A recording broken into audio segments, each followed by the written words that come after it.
Today we will discuss about the second approach, that is behavioral approach.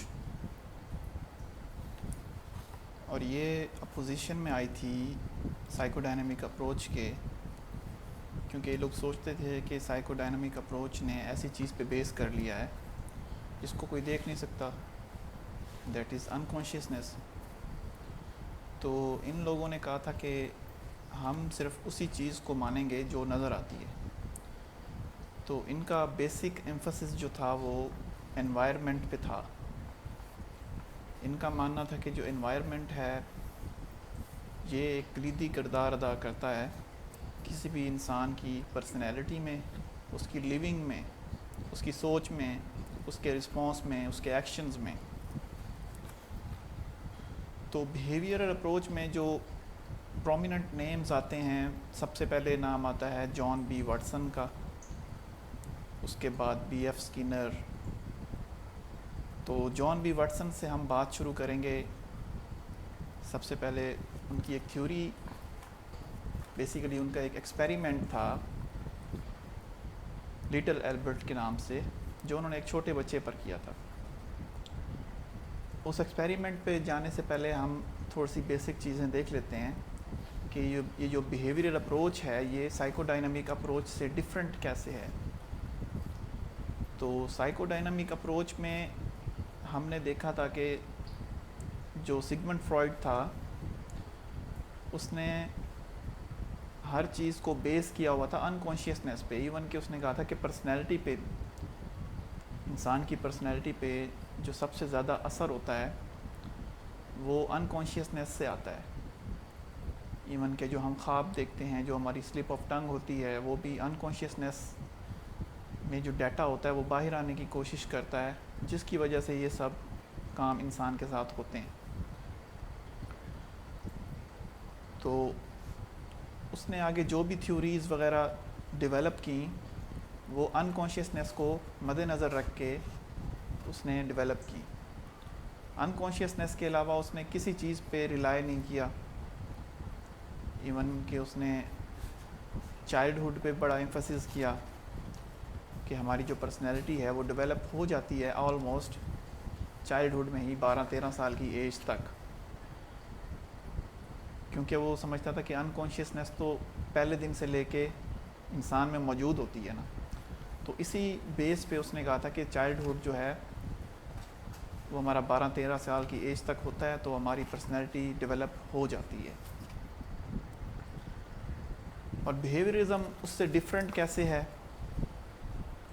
بیہیویئرزم کے جو ماننے والے تھے انہوں نے کہا تھا کہ ہم جو چیز نہیں دیکھ سکتے اس پہ ہم بات ہی نہیں کریں گے. تو انہوں نے انکانشیسنیس کو ٹوٹلی ریجیکٹ کر دیا، اور انہوں نے کہا کہ ہم اس چیز پہ بات کریں گے جو انسان دیکھ سکتا ہے، اوورٹ ہے وہ، اور ہمارے اوپر بہت بڑا اثر ڈالتی ہے، جو کہ انوائرمنٹ کی صورت میں انہوں نے ہم سب کے سامنے اپنا نظریہ پیش کیا. ان کی بات ٹالی نہیں جا سکتی تھی، کیونکہ انوائرمنٹ ایسی چیز ہے جو آپ کسی عام بندے سے لے کے کسی پڑھے لکھے، کسی جاہل کے سامنے بھی اگر آپ بات کریں گے انوائرمنٹ کی تو وہ مان لے گا آپ کی بات. تو جو بیہیویئرزم ہے اس کو اپنی جگہ بنانے میں اتنی مشکل پیش نہیں آئی. انہوں نے اپنا جو نظریہ پیش کیا تھا اسے اچھے طریقے سے لوگوں کے مائنڈ تک پہنچا دیا. اور ایز اے اپوزیشن یہ آئے تھے سائیکو ڈائنامک اپروچ کے. تو انہوں نے بیسک جو ریلائی کیا تھا وہ انہوں نے کہا تھا کہ آبزرویبل بیہیویئر ہم اس کو دیکھیں گے، رسپانسز کو دیکھیں گے جو ہیومن رسپانس ہوتے ہیں، اور ہم یہ بھی دیکھیں گے کہ ڈیفرنٹ جو انوائرمنٹ ہے وہ ڈیفرنٹ رسپانسز کو کس طرح سے ٹریگر کرتا ہے. اور انہوں نے جو چیزوں کو ریجیکٹ کیا تھا، وہ پہلے نمبر پہ جو چیز ریجیکٹ کی تھی وہ بیسیکلی انکانشیسنیس کو ہی انہوں نے ریجیکٹ کیا تھا. انر موٹیویشنز کو بھی ریجیکٹ کیا تھا کہ انسان کے اندر کچھ نہیں ہوتا، جو بھی آتا ہے باہر سے آتا ہے، پھر اندر جاتا ہے. بایو کیمیکل پروسیسز اس کو بھی انہوں نے ریجیکٹ کر دیا. تو عام طور پر یہ دیکھا جاتا ہے کہ جب کوئی بھی اپنا ایک اسکول آف تھاٹ یا اپنا ایک پرسپیکٹیو لے کر آتا ہے کوئی انسان, تو وہ باقی پرسپیکٹیوز کو سب سے پہلے ریجیکٹ کرتا ہے. تو اس کا مقصد یہ ہوتا ہے کہ اگر ہم اس کی بات مان لیں گے کہ آپ کی بات بھی ٹھیک ہے, تو ہماری بات کون سنے گا. تو اسی وجہ سے جو جتنے بھی سبجیکٹس ہیں جو ان میں اپروچز آئی ہیں, زیادہ تر اپروچز جو لے کر آئے ہیں انہوں نے یہی کام کیا ہے کہ باقی اپروچز نے جو چیزیں لوگوں کے سامنے رکھیں, جن چیزوں پہ ان کی اپروچز بیس کر رہی تھی, چاہے وہ چھوٹی چیز ہو چاہے بڑی چیز ہو, ہر چیز کو انہوں نے ریجیکٹ کر کے تو اپنا ایک ورژن پیش کیا. تو بیہیویئر اپروچ والوں نے بھی یہی کیا, انہوں نے انکانشیسنس کو بھی ریجیکٹ کر دیا, چلیں اس کی تو سمجھ آتی ہے. انر موٹیویشنز کو بھی ریجیکٹ کر دیا, اور بایو کیمیکل پروسیس کو بھی ریجیکٹ کر دیا. بایو کیمیکل پروسیس تو ایسی چیز ہے جو سائنٹیفکلی پرووڈ ہے, لیکن انہوں نے اس وقت اس کو ریجیکٹ کر دیا تاکہ لوگ ہماری طرف متوجہ ہوں, صرف ہماری بات سنیں. لیکن آج ہم جو اسٹڈی کرتے ہیں, ہم کسی کی بات ون سائیڈڈلی کنسیڈر نہیں کرتے کہ ہم ایک ہی چیز کے پیچھے چل پڑیں اور دوسروں کا ورژن بالکل ہی اگنور کر دیں. آج کل اس طرح نہیں ہوتا, آج کل کمپیریٹیو اسٹڈی ہوتی ہے, ہم دیکھتے ہیں کہ کس نے کیا بات ٹھیک کی, کس نے کیا بات غلط کی. تو یہی وجہ ہے کہ ہم سب اپروچز کو پڑھتے ہیں, خاص طور پر ہسٹری کو پڑھتے ہیں ہم, کہ ہسٹری میں کون سی تھیوری کس نے اور کب پیش کی تھی, اس نے اس میں کہا کیا تھا. بے شک وہ تھیوری رانگ پروو ہو گئی بعد میں, لیکن اب اس کو ایز اے ہسٹری پڑھتے ہیں تاکہ ہمیں پتہ چلے کہ یہ جو سبجیکٹ ہے آج جس سطح پر پہنچا ہوا ہے یہ کہاں سے ہو کر گزرا ہے. تو انوائرمنٹ پہ آ جاتے ہیں ہم کہ انوائرمنٹ کیا ہے. انوائرمنٹ کے بارے میں انہوں نے کہا تھا کہ انوائرمنٹ میں کچھ کنڈیشنز ہوتی ہیں جو انسان کے بیہیویئر کو ٹریگر کرتی ہیں کہ وہ رسپانس کرے, اور عام طور پر ایسا ہوتا ہے. اکثر آپ جاتے ہیں دھوپ میں تو آپ کو گرمی لگتی ہے, آپ کیپ لے لیتے ہیں یا آپ امبریلا لے لیتے ہیں, تو اس انوائرمنٹ نے آپ کو فورس تو کیا کہ آپ ایک بیہیویئر شو کریں. تو یہ انوائرمنٹ ہے. ڈفرینٹ قسم کے انوائرمنٹ ہو سکتے ہیں. یہ تو ہم نے ایک نیچر کی ایگزامپل دے دی ہے. اب کسی ڈاکٹر کے گھر میں ایسا انوائرمنٹ ہوگا کہ بچے کو ڈاکٹر بننے کا شوق پیدا ہو جائے گا. کسی لائر کے گھر میں ایسا انوائرمنٹ ہوگا کہ اس کے بچے کو لائر بننے کا شوق پیدا ہو جائے گا. کسی آرمی آفیسر کے گھر میں ایسا انوائرمنٹ ہوگا کہ اس کے بچے نے ہمیشہ لوگوں کو یونیفارم میں دیکھا ہوگا, تو اس کو بھی شوق پیدا ہوگا کہ میرے والد نے یونیفارم پہنی ہوئی ہے تو میں بھی پہنوں, تو اس کے لیے وہ ورک کرے گا. تو یہ ساری انوائرمنٹ کی ایگزامپلز ہو سکتی ہیں کہ انوائرمنٹ ہمارے اوپر ایک ڈائریکٹ اثر ڈالتا ہے, افیکٹ ڈالتا ہے.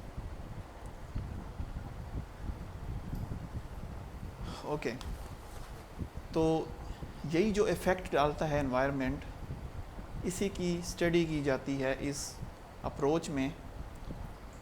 اور ہم اپنا جو انوائرمنٹ ہے وہ کس طرح سے مولڈ کریں کہ ہم اپنا ایک رسپانس جو ہم لینا چاہتے ہیں وہ ہم لے لیں. تو اسی کے اوپر جان بی واٹسن نے ایک بہت بڑی بات کی تھی, ایک ایگزامپل دی تھی, بلکہ ایک چیلنج کیا تھا.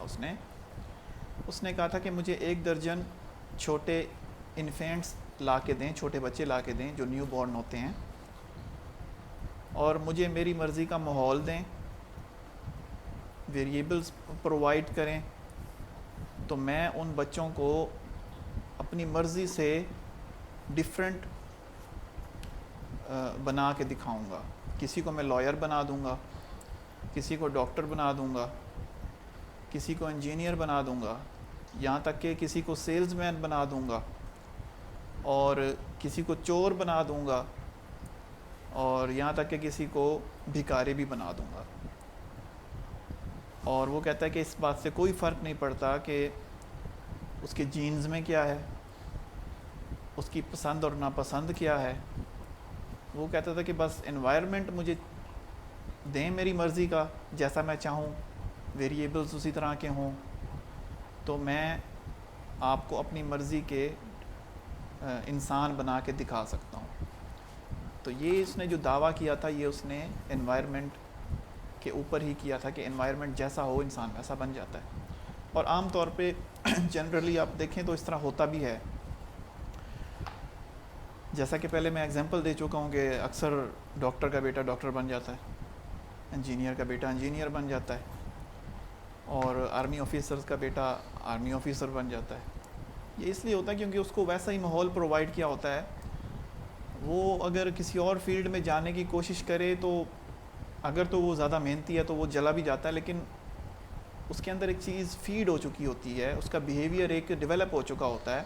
اکثر ہم کہتے ہیں کہ بلکہ اکثر لوگ ہی سوچتے ہیں کہ ISSB میں آرمی آفیسرز کے بیٹے کیوں سلیکٹ ہوتے ہیں, زیادہ ریشو کیوں ہے ان کی. تو ان کو میں اکثر یہی جواب دیتا ہوں کہ انہوں نے شروع سے ماحول ہی ویسا دیکھا ہوتا ہے. ان کو بات کرنے کا طریقہ سلیقہ, چلنا پھرنا, ان کی ایک سائیکی اسی طرح کی ڈیولپ ہو چکی ہوتی ہے کہ جو ISSB میں جو انٹرویو لے رہے ہوتے ہیں تو وہ تو پھر اس کو دیکھتے ہی کہہ دیتے ہیں کہ یہ بندہ آفیسر بن سکتا ہے, اس پہ ہمیں محنت بھی کم کرنی پڑے گی.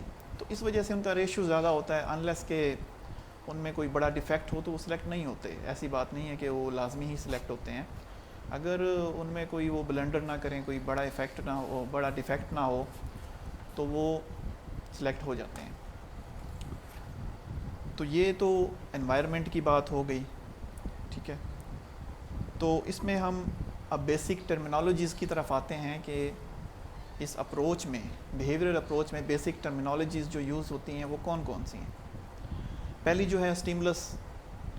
سٹیمولس کا نام آپ نے سنا ہوگا اکثر جگہوں پہ, تو میں آپ کو سمجھا دیتا ہوں کہ سٹیمولس ہوتا کیا ہے. It is a physical energy source that has an effect on a sense organ. ہمارے جو سینس آرگن ہیں جو کم سے کم انرجی ڈیٹیکٹ کرتے ہیں اسے سٹیمولس کہتے ہیں. مثال کے طور پر ایک انسان کو آپ سوئی چبوتے ہیں, آہستہ آہستہ چبونا شروع کرتے ہیں, تو وہ ایک ایسی حد تک پہنچتی ہے کہ اس کو فیل ہونا شروع ہو جاتی ہے کہ کوئی مجھے چیز چبھ رہی ہے, تو وہ پھر سٹیمولس بن جائے گی. جب تک وہ چبھے گی نہیں, وہ ہمارا سینس آرگن جو ہے وہ اس کو ڈیٹیکٹ نہیں کرے گا, تو اسے ہم سٹیمولس نہیں کہہ سکتے. سٹیمولس وہ تب کہلائے گی جب وہ ہمارے سینس آرگن اس کو ڈیٹیکٹ کر لیں. مثال کے طور پر ایک انسان ہمیں نظر آتا ہے چلتا پھرتا, وہ سٹیمولس ہے. اب کوئی جن بھوت کو تو نہیں دے سکتا, تو ہم اسے سٹیمولس نہیں مان سکتے کہ وہ ہمیں نظر ہی نہیں آ رہا, تو ہم اسے سٹیمولس کیسے مانیں, انلیس کہ وہ غائب ہوتے ہوئے بھی ہم پہ کوئی اثر ڈالنا شروع کر دے, غائب ہو کر بھی ہمیں کوئی ٹچ کرنا شروع کر دے, تو پھر ہم اسے سٹیمولس مان لیں گے, کیونکہ اس نے ہمارے سینس کو اس قابل بنا دیا کہ ہمارا سینسری آرگن اسے ڈیٹیکٹ کرنے لگ گیا ہے. تو بیسیکلی بات یہ ہے کہ جو چیز ہم ڈیٹیکٹ کر سکتے ہیں وہ اس کو ہم سٹیمولس کہتے ہیں. جب تک ڈیٹیکٹ نہیں کریں گے تو وہ سٹیمولس نہیں کہلائے گی. آگے چلتے ہیں رسپانس. رسپانس تو ایک عام سی چیز ہے, ہم ڈیلی لائف میں اس ورڈ کو یوز بھی کرتے ہیں. رسپانس کسی چیز کے جواب میں ہم کوئی ایکٹ کرتے ہیں تو اسے ہم رسپانس کہتے ہیں. اس کے بعد انوائرمنٹ میں کون کون سے گریڈینٹس ہوتے ہیں. یہ ایکسٹرنل فیکٹرز ہوتے ہیں. انوائرمنٹ بیسیکلی ایکسٹرنل ہوتا ہے.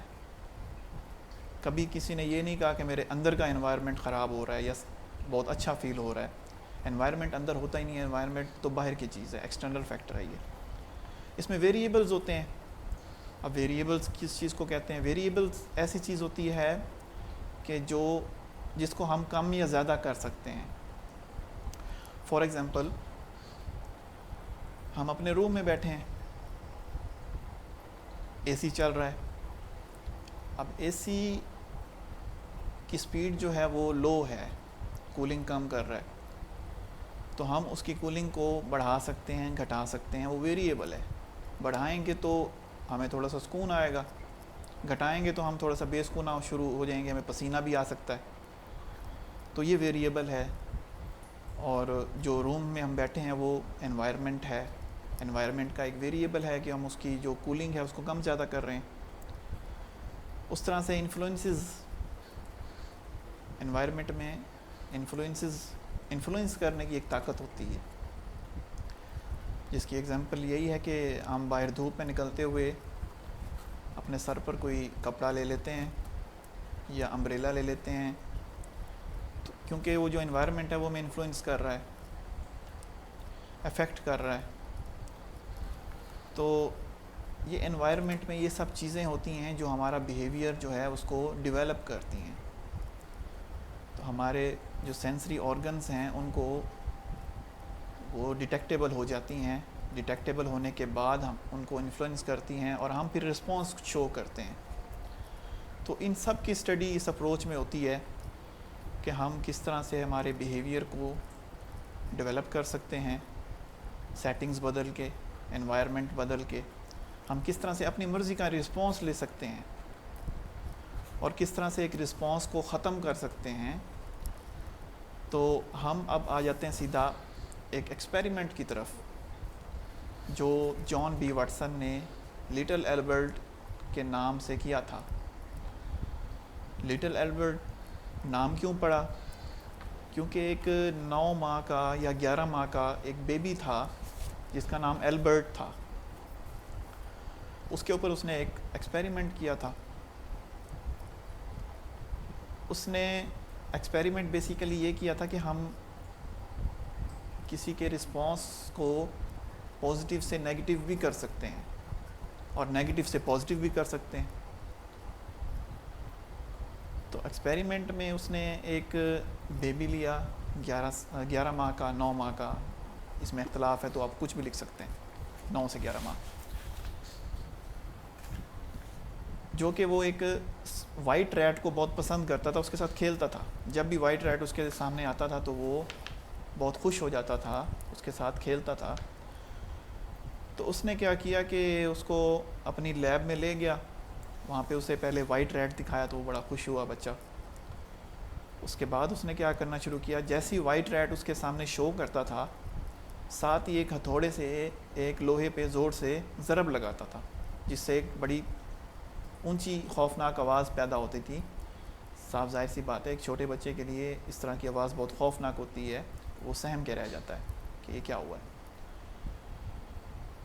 کیونکہ اس کا ایکسپوجر نہیں ہوتا ایسی چیزوں کے اوپر. کیونکہ عام طور پر چھوٹے بچوں کو پیسفل اسٹیٹ میں رکھا جاتا ہے, ان کے سامنے کوئی اونچا نہیں بولتا. تو اس وجہ سے وہ جو ایک ہتھوڑا ایک لوہے پر مارا گیا تو اس سے ایک بہت زوردار آواز پیدا ہوئی, جس کی وجہ سے بچہ سہم گیا.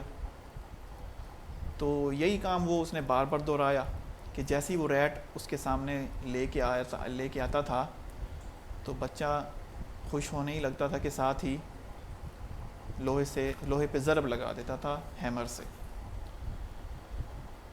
تو کئی بار یہ چیز دہرانے کے بعد بچے کے اندر ایک سائیکی ڈیولپ ہو گئی, ایک بیہیویئر ڈیولپ ہو گیا کہ جیسے ہی میرے سامنے اب ریٹ آئے گا تو ساتھ ہی ایک زوردار آواز بھی آئے گی جس سے میں ڈر جاتا ہوں. تو اس کے بعد اینڈ میں وہ صرف اس کو ریٹ ہی دکھاتا تھا تو بچہ رونا شروع کر دیتا تھا, کیونکہ اس کی ایک سائیکی ڈیولپ ہو چکی تھی کہ یہ ریٹ جب بھی آتا ہے نا تو یہ ایک زوردار آواز ساتھ لے کے آتا ہے.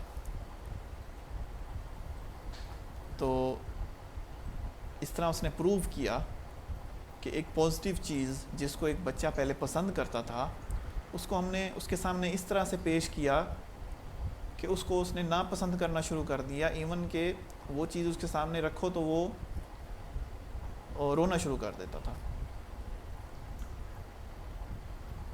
تو اس کے بعد اس کی ماں جو ہے وہ بڑی فکر مند ہو گئی اس نے تو کہا جی فوراً میرا بچہ مجھے واپس کرو، یہ آپ اس کے ساتھ کیا کر رہے ہو، تو وہ بچہ لے کے اپنا چلی گئی.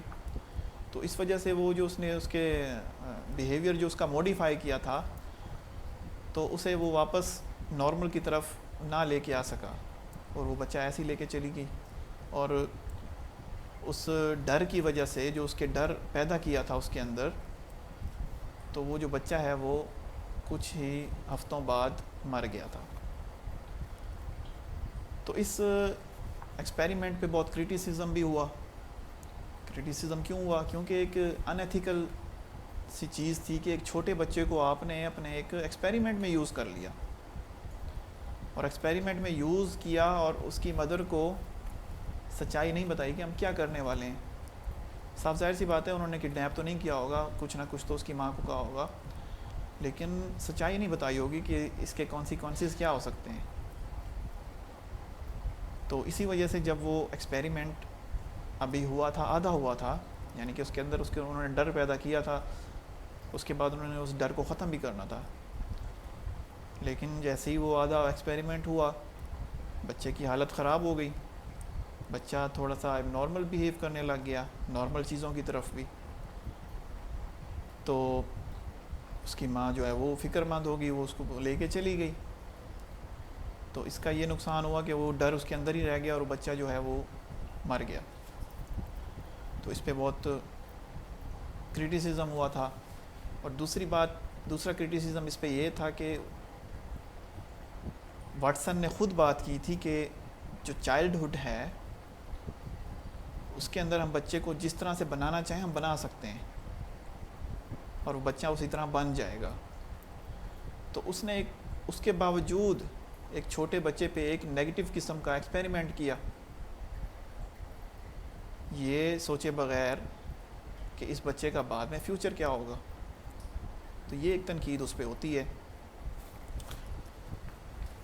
اچھا جی، آگے ہم اس ایکسپیریمنٹ کو ڈیٹیل میں پڑھیں گے اس کی ٹرمینالوجیز کے ساتھ. فی الحال آپ کو میں نے ایک اوور ویو دینا تھا کہ بیہیویئرزم ہے کیا، شروع کیسے ہوا، اس میں اور باقی کے اسکول آف تھاٹ میں یا باقی کی اپروچ میں کیا فرق ہے جو ہم نے پہلے پڑھی تھی. تو اس کے بعد ہم نیکسٹ اس کی کچھ تھیوریز پڑھیں گے جو کہ ہم سیم ایز اٹ از پڑھیں گے جیسے کہ وہ انہوں نے پیش کی. ابھی تو میں نے آپ کو اپنی زبان میں تھوڑا سا سمجھا دیا ہے کہ اس میں ایکسپیریمنٹ کیا ہوا تھا. تو ظاہر سی بات ہے آپ ایک لٹریچر کی صورت میں تو ایک ایکسپیریمنٹ نہیں لکھ سکتے. تو ہم نیکسٹ جو لیکچر ہوگا اس میں ہم یہ ایکسپیریمنٹ بھی پڑھیں گے، اور اس کے علاوہ جو بیہیویئرل اپروچ میں کچھ دوسرے ایکسپیریمنٹس دوسرے لوگوں نے کیے تھے وہ بھی ہم پڑھیں گے. تو آج کے لیے بس اتنا ہی. Thank you.